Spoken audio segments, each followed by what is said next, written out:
அண்ணா திராவிட முன்னேற்றக் கழகத்திற்கு தமிழக உழைப்பாளி மக்கள் ஜனநாயக கட்சி ஆதரவு. போயர் இன நல வாரிய அறிவிப்புக்கு வரவேற்பு. தமிழகத்தில் 2026 சட்டமன்ற தேர்தல் களம் சூடுபிடித்துள்ள நிலையில் அண்ணா திராவிட முன்னேற்றக் கழக தேர்தல் அறிக்கையில் போயர் இன மக்களுக்கான சிறப்பு அறிவிப்பை வெளியிட்ட பொதுச் செயலாளர் எடப்பாடி பழனிசாமிக்கு ஆதரவு தெரிவிப்பதாக தமிழக உழைப்பாளி மக்கள் ஜனநாயக கட்சி அறிவித்துள்ளது. அண்ணா திராவிட முன்னேற்றக் கழகம் சார்பில் வெளியிட்டுள்ள தேர்தல் அறிக்கையின் 185வது வாக்குறுதியில் தமிழகத்தில் மிகவும் பின்தங்கிய நிலையில் உள்ள போயர் இன மக்களின் வாழ்வாதாரத்தை மேம்படுத்த தனி நலவாரியம் அமைக்கப்படும் என்றும் அதன் மூலம் பல்வேறு நலத்திட்டங்கள் செயல்படுத்தப்படும் என்றும் அறிவிக்கப்பட்டுள்ளது.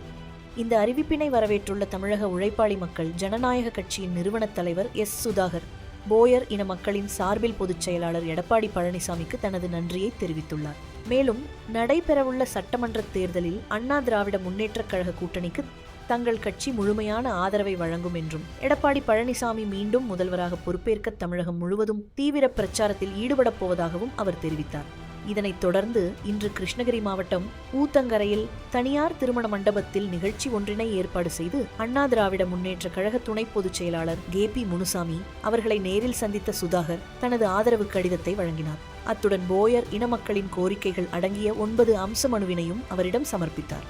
அப்போதுதான் போட்டியிடும் வேப்பனப்பள்ளி சட்டமன்ற தொகுதியிலும் 15,000க்கும் மேற்பட்ட போயர் இன மக்கள் உள்ளதாகவும் அவர்கள் மிகவும் நம்பகமானவர்கள் எனவும் பெருமிதம் தெரிவித்தார். அவர்கள் அறிவித்த கோரிக்கைகள் அனைத்தும் நிறைவேற்றப்படும் என்றும் வாக்குறுதி அளித்தார். இந்நிகழ்வின் போது கிருஷ்ணகிரி கிழக்கு மாவட்ட செயலாளர் அசோக்குமார், ஊத்தங்கரை சட்டமன்ற உறுப்பினர் டி.எம். தமிழ்செல்வம், மாவட்ட துணைச் செயலாளர் சாகுல் ஹமீது, ஒன்றிய செயலாளர் திருஞானம் உள்ளிட்ட கட்சி நிர்வாகிகள் உடனிருந்தனர்.